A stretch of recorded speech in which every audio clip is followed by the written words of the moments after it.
us say, this is my country. I want to work 70 hours a week. I regret I'm not able to make you work on Sundays, to be honest. If I can make you work on Sundays, I'll be more happy. I work on Sundays also.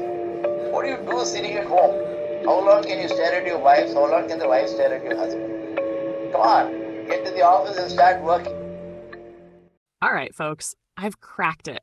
I've finally figured out why these CEOs keep spewing out random statements about working 90 hours a week, sleeping less, or, my personal favorite, staring contests with your wife being a productivity crisis. Here's the truth. They're from the future. That's right.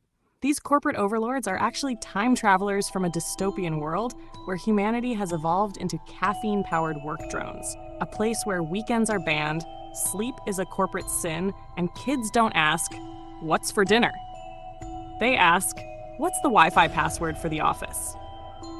Let me paint you a picture.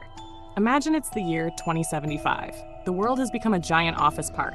No nature, no playgrounds, just cubicles stretching as far as the eye can see.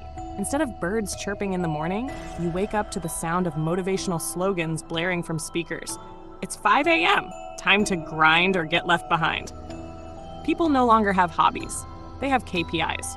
Romance? Oh, please.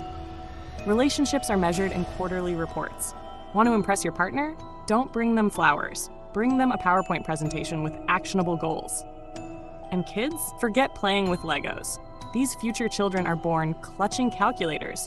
Their first words are synergy, and their bedtime stories are just summaries of self-help books. Now, in this beautiful utopia, there's no such thing as family dinner. Oh no. Family bonding happens during group brainstorming sessions. And don't even think about vacations. What are you, some kind of slacker? The only trip you're allowed is a guided tour of the company's new data center. But here's where it gets really wild. In this future, coffee isn't a beverage anymore. It's an IV drip. Sleep? That's for the weak.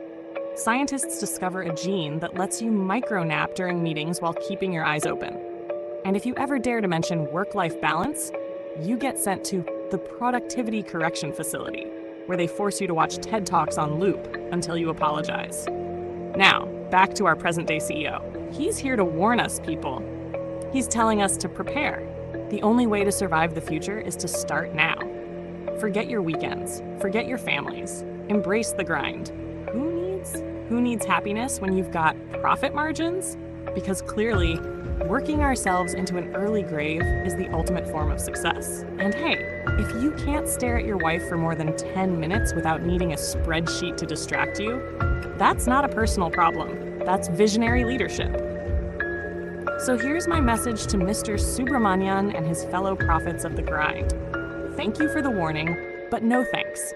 I'll take my weekends, my sleep, and yes, even my awkward wife-staring contests over your dystopian corporate dreamscape. The end. Or as they say in the future, back to the grind, drones.